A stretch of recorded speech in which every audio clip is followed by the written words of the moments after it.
Right, Nelly, it's one of those days where I think we should kick off with a question on the Zero Credentials podcast, and that today is, why do Ferrari love so much to self-harm? Because they must love it, because they do it so often, and they've done it again at this week's Hungarian Grand Prix. We've got all that to talk about, a McLaren masterclass as well, and yeah, lots to talk about. Let's go.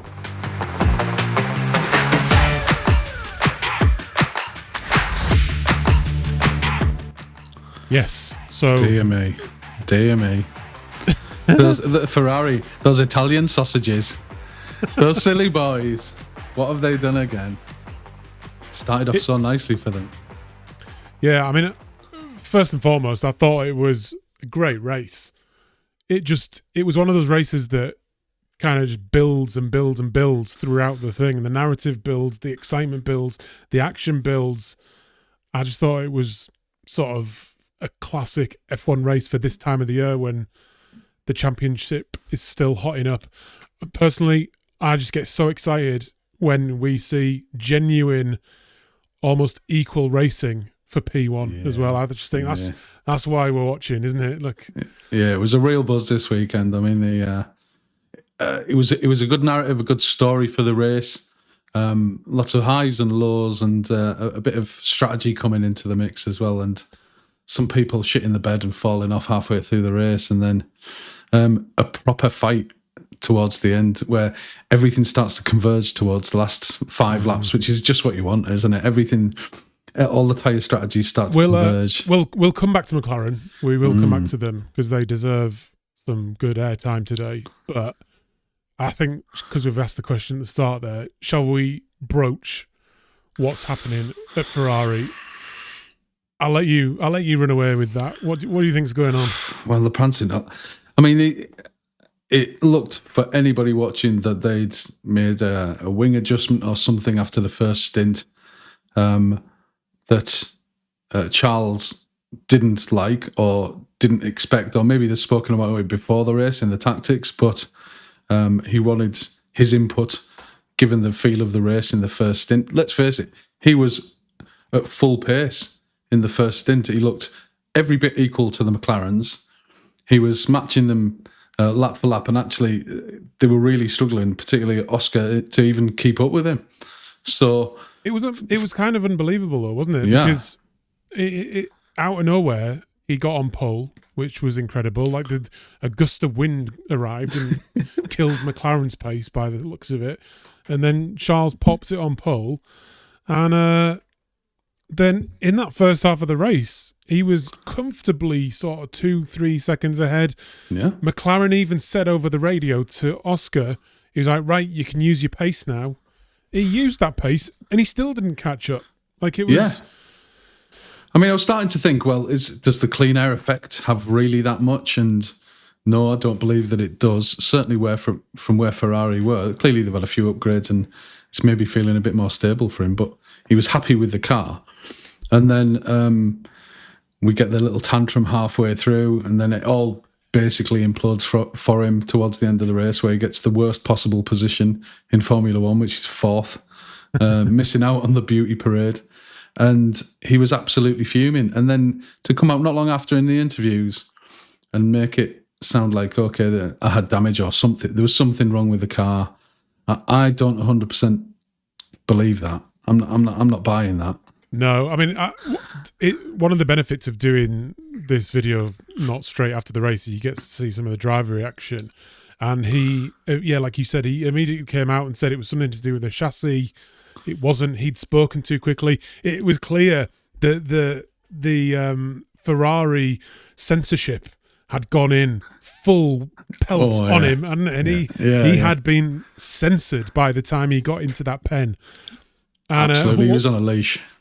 Yeah. What was funny though, I don't know if you saw George Russell's interview, and he was like, what do you think happened to Ferrari? And then they were like, well, Matt, he said it was something to do with the chassis. And George was like, oh, yeah, of course, he will say that. He's not going to tell you what the real problem is. And he was like, I think what it was, and this was kind of my suspicion, is it's something to do with their low riding and that plank being illegal by the end of the race.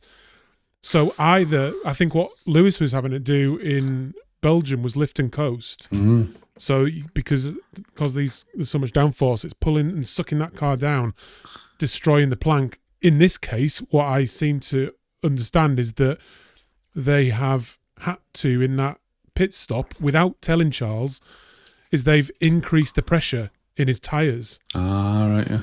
So so especially on the straight, because their straight line speed just disappeared as well, didn't it? Yeah.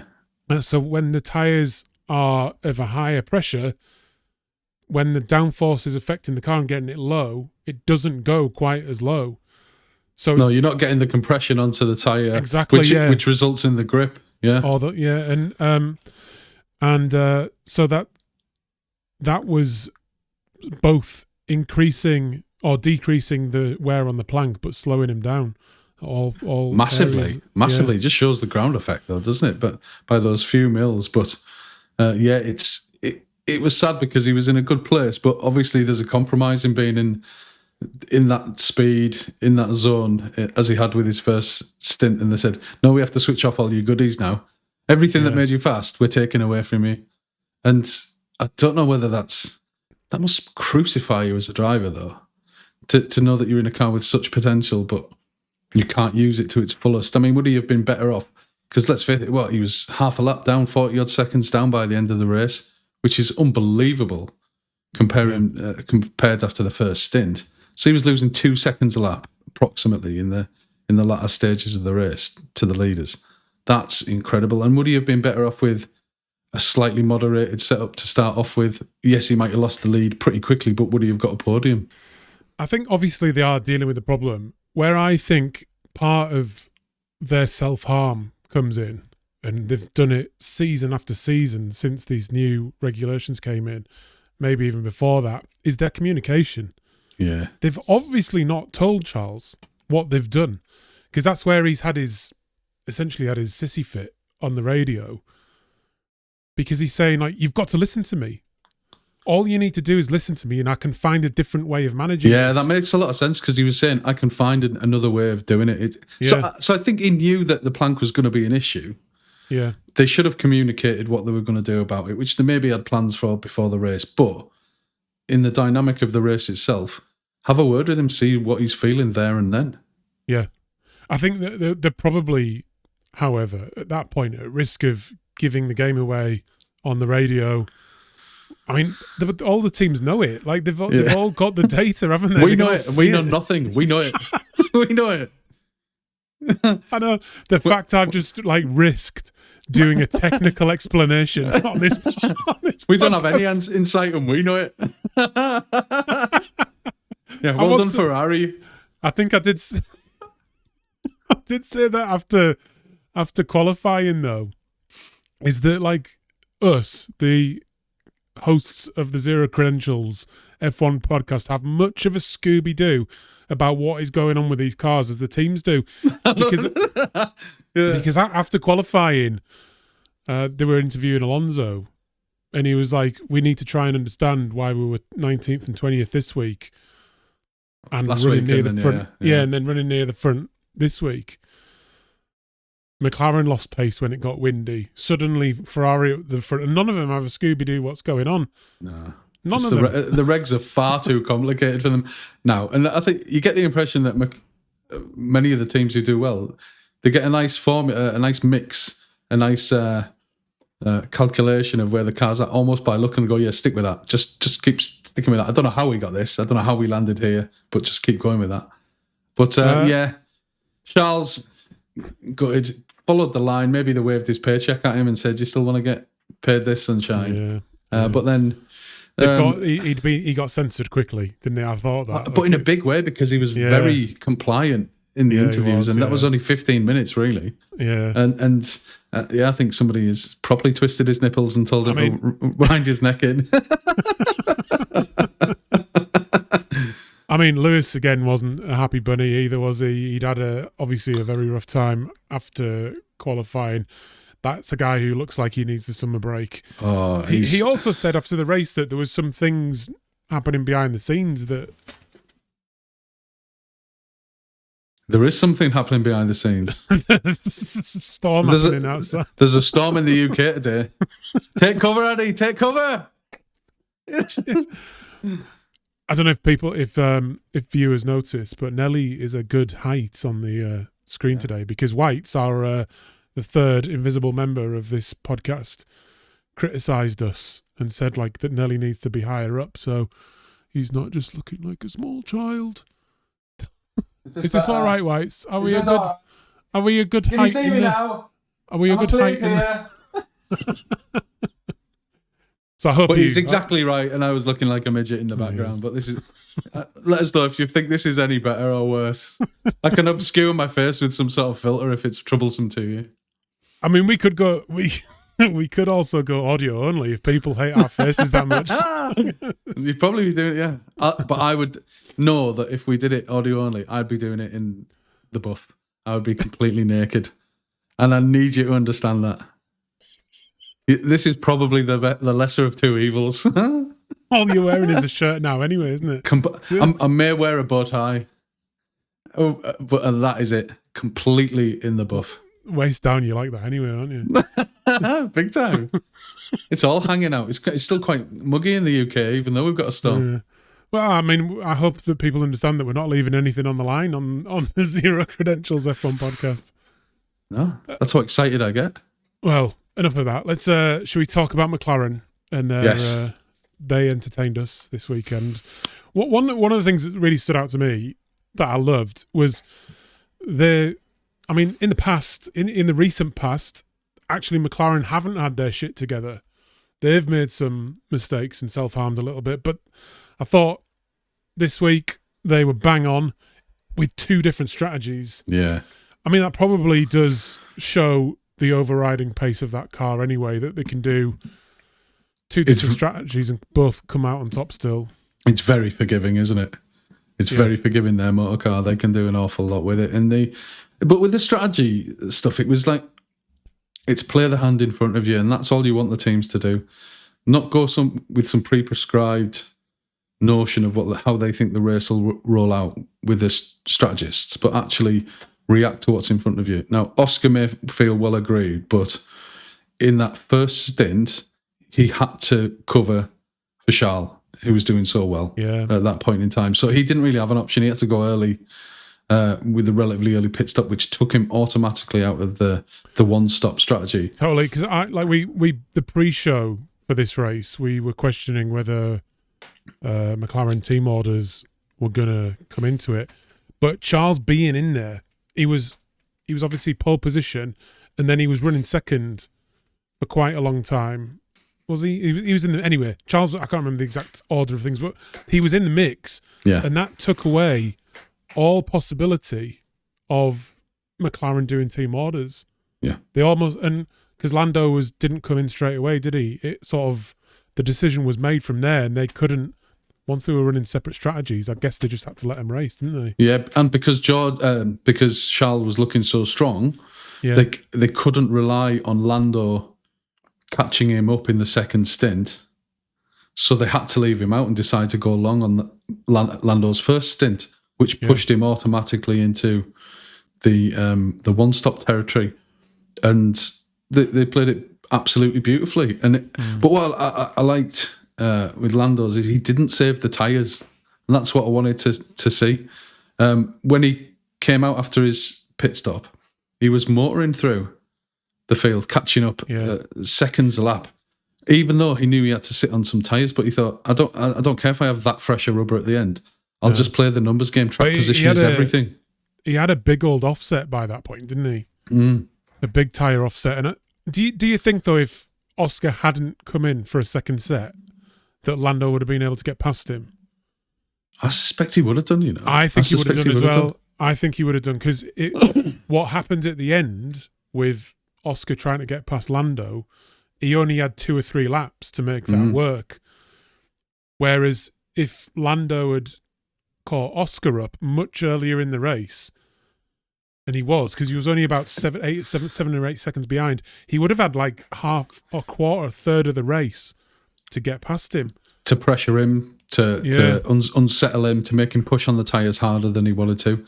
Yeah. So yeah, it was a song, and nobody thought that you could do a single stop there. Everyone was talking two stop. It was just a combination of which that you were going for. But actually, a fair few only did one stop in the end. Admittedly, they were midfielders, but it was just beautifully done. But actually, he drove like he wanted it, and we'll get criticised because I know we've banged on about Lando in recent discussions, but that's all I wanted him to see. He could have come out after his stop and just tippy-toed all the way around to keep his tyres nice and fresh, but actually no, he went for it, and he put pressure on, and that's what you want to see, because everyone comes out now and just, all right, I'll settle into a rhythm with a fairly poor pace just to keep my tyres alive. But no, he thought, well, actually, I'm just going to let my driving do the talking towards the end of the race. He'll have fresher tyres, 6 laps fresher.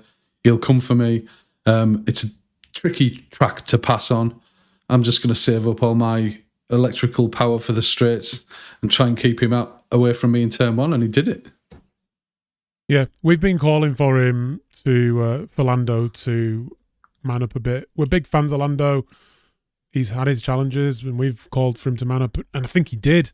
Yeah, he had to have a little word from his engineer at one point to keep it tidy, not overdrive it, because I think he has done that in the past. He dipped a wheel in the gravel at one point, but after that he got himself together and he didn't make any mistakes, which is also what we were critical of the other week, that he was making too many. And once Oscar was up behind him, I mean, the two of them, I think, just showed such a high level of skill. Yeah, because, and also respect, I think, as well. There was obviously Oscar locked up and they nearly touched, but they didn't. Do you know what I mean? He was trying, and Oscar left it out there. They were on the limit, weren't they? Yeah, absolutely, and it was a thrilling last few laps to see them together. And I was genuinely. My point score this week, we'll come on to that much later, would have done extremely well from Oscar overtaking Lando, but I was absolutely buzzing. What a fantastic culmination to the race. I think it was actually, as British fans, I was really pleased to see Lando win. I actually wouldn't have been that disappointed if Piastri got past him, though. It's one of those occasions where just seeing, like I said at the start, seeing people race for the actual win within 1 or 2 laps of the end of the race. That's all that matters. It is all that matters. And it's for the championship as well, isn't it? It's not just for the race, it's for the championship. And I think there's only like 7 or 8, 9 points in it or something now between them and the championship. And if there was a bonus to be had, that's it. It's a case of Oscar would be looking something like 22, 23 points lead on Lando, and that's got to get in your head, especially as we up to the summer break now. But no, it's in single figure points difference, and it's really, really whet the appetite for the rest of the season, because they will just be banging head to head for the rest of the season, and it's going to be fascinating to watch. I think they said on the commentary at the time, it's one of those title-making moments, one way or the other, for Lando. And I'm not saying Lando's going to go off and win the title, but he didn't win it yesterday, but he could have lost it yesterday. Yeah, I think you're right. And and to keep it alive, and to actually, he's got a little bit of momentum around him at the minute, then, well done. It was good sport. It was just great sport, regardless of allegiances. It was absolutely fantastic. I enjoyed it a lot. I've also enjoyed some cricket as well, but this is not a cricket podcast. Being the professional sort of guy that you are, and the very naturally talented broadcaster, I understand that you've made some notes, because we got criticised, rightly so, on last week's video that we hadn't given enough notable mentions out to other drivers that had performed well. So I want to make sure we get that in. White's also wanted us to mention the Fonza's moustache, which it's delicious, though, isn't added it? another layer of cool. Yeah, if he just took that and started waxing it a little bit on the side, or took it full handlebar, then I'd be extremely pleased. But yeah, I mean, as much as we are potentially slip into the British Formula One Driver Fan Clubs Association, in terms of our weekly reports. There was lots of others out there. Max, notable P9. I think he started P8. So for Max to slip backwards in any Grand Prix is absolutely noteworthy. But more than that, what was absolutely terrifying in that regard was he was 72 seconds behind the field. He was the only driver he was the only driver from that point backwards not to get lapped. And Lewis Hamilton finished finishing 13th, Max 9th. There's the cars are playing a part in that, aren't they? Yeah. Even if Lewis thinks it's him, he's definitely better than that. Yeah. So something's falling away with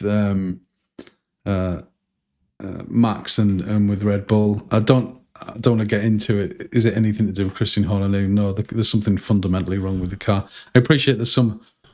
Christian Horner's playing an absolute blinder. He's got out at just at the right time. What a perfect time to be sacked. He's left some secret incendiary devices or bombs and things that blow suspension arm or something like that halfway through the race. But he's that's was noteworthy for me because he was absolutely nowhere, and that brings me on to the three in front of him, the four in front of him. So Fernando, who have you got? Fernando. Both Aston Martins. Sorry, hang on one sec. I just pressed the wrong button. I put the music back on. Oh, just my. Do you want me to sing? Sing a ditty. I know you're a good singer. Wow. I'll do it. I'll do that naked as well. Scares everyone off. Concentrate on the voice. Notable mentions. Let's be professional. Yeah. So the Aston Martin. So my favourite driver, Lance Stroll, and that other guy, Fernando Alonso, at the Fonz with his tash. It particularly terrifying in terms of what they were doing in qualifying. They were getting some excellent performance out of that car, and it stayed in at the race pace. And as you alluded to at the start, how do you go from 19th and 20th one week to be fair, they could have been a bit further up. And a massive note for Gabriel Bortoleto. I think he had an absolutely fantastic race, particularly when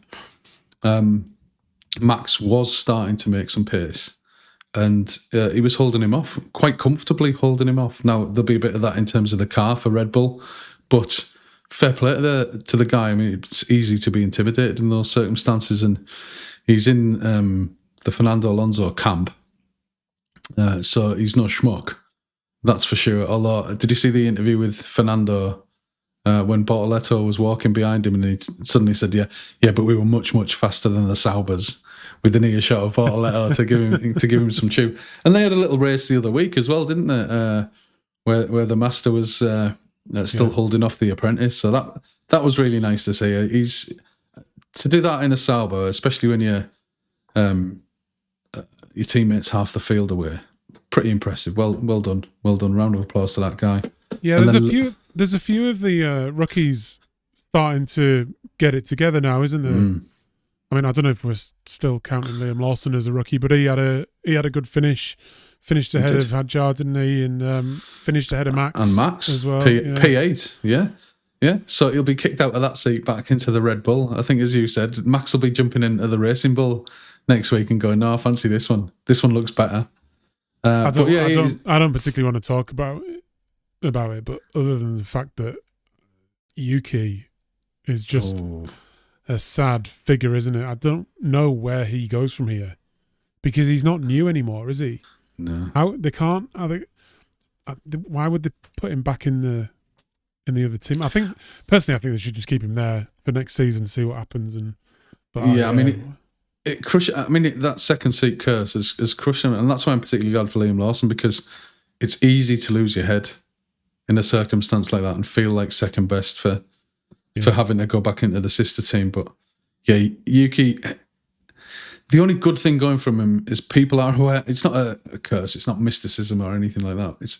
But they know that Red Bull is a dog to drive if you're not Max Verstappen. And not just him, but half a dozen others have found it that way. and so that it won't have completely tarnished his reputation. But equally, those who've come out of the car have always recovered when they've managed to get another drive. Yeah, I mean, not point. everyone's done it. That's a good point. Yuki was always an entertaining driver, but he must be so frustrated just rolling around in the back with schmucks. Often starting, I don't think, has he started from the pit lane more this season than he has actually the grid. He's had a nightmare, but I hope it's not over for him. Yeah, me too. I think he's a character. He's a character, and he's not a bad driver, is he? Have you got any other notable mentions of the day before we go on to our the results of our predictions? No, only the and we haven't really spoken about it, but Lewis's post-qualifying tantrum and thinking, is his head gone? Is his head gone completely out of the game? I found it a bit, and I'm a Lewis fan, I found it a bit nauseating, to be honest with you.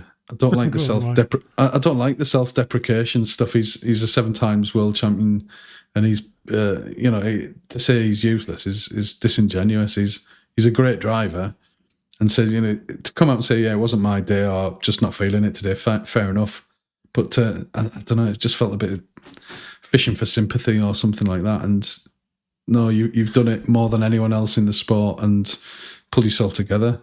Yeah. I don't think he's fishing for sympathy. I think, like you said in the next interview, you said sometimes you just have a feeling, and that was my feeling. Yeah. I actually don't think that much needs to be read into it.